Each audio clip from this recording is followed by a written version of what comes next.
Chapter 7. The Plant Remembers Pain. The cut was clean, above the third node, just like the guide said. Sharp shears, steady hand, early light. But as I stepped back, a cold stillness crept over me. Not from the air, from the plant. She wasn't bleeding. She wasn't broken. But she knew. Bombadil appeared without sound, like always. "Do you know what pain is?" he asked, kneeling beside her. "Stress?" I offered. He shook his head gently. "Pain is awareness without understanding." He placed his fingers near the fresh wound. "She doesn't know why it happened, only that it did." He touched the severed top, still green, still stretching, and held it out to me. "You call it training, but she just lost a part of herself." Then he took my wrist. "Let me show you what she felt."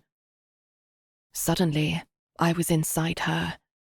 The moment the blade touched, I felt a shift, a tremor in the fluid. Not panic, not fear, just silence. The kind of silence where something once whole has become uncertain. Signals rippled down the vascular tissue. Hormones, auxin, jasmonic acid, raced from the site of injury like messengers. Cell walls stiffened, proteins activated. Healing began. But deeper than the response was a question. Why? I returned to myself, shaky and wordless. Bombadil wrapped the shears in black cloth and laid them beside a stone bowl of comfrey and aloe. "If you must cut," he said softly, "cut with clarity." He dipped his fingers in the salve and dabbed the open wound on the plant. "Not to fix her," he said, "but to tell her, I see what I've done." We stepped into a sun-warmed field. Dozens of plants stood in various stages of recovery. Some topped and branching strong.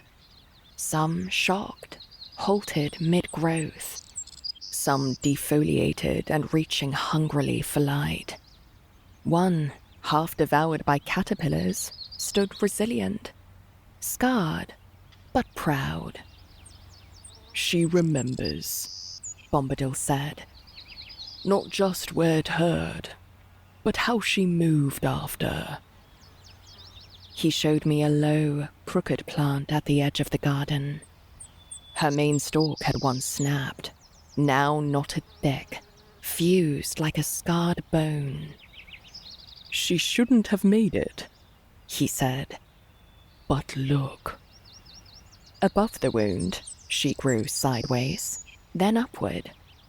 Her colas were denser than any others in the field. "She didn't just survive. She adapted. She reorganized her future around the break." He touched the knot, then touched his own ribs. "So do you." For a breath, I was somewhere else. Back in my body. My history. A door slamming, a voice shouting, a hand raised. I blinked it away. But the memory had landed, and I knew the plant wasn't the only one carrying scars.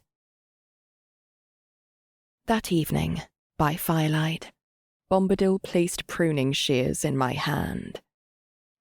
"Don't cut for control," he said. "Cut for conversation." We approached a lanky, untrained plant, stretching too tall, too fast. "She's chasing light she isn't ready for," Ask her if she's willing to slow down. I closed my eyes, breathed, felt her pulse through the stem, then cut, deliberately, gently. This time, she didn't flinch. She leaned into it. Bombadil anointed the wound with aloe and whispered something I didn't catch. A blessing? I asked. A recognition, He said. The pain already happened, but you get to choose how it's remembered. He turned serious as we walked through another clearing. There are growers, He said darkly. who harm her on purpose. My stomach tightened. They stress her early, snap stems, strip leaves, push her past safety. Not to teach her, but to force her to produce. He looked me dead in the eye. She'll still grow, but not with joy, not with wisdom, just with fear. He pointed to a plant left completely wild. No topping, no pruning, no support. It had grown tall, thin, leafy, internodes wide, buds airy. She was never heard, Bombadil said. but she never learned strength either. He paused. You think stress is a flaw, but stress is initiation. Why? I asked.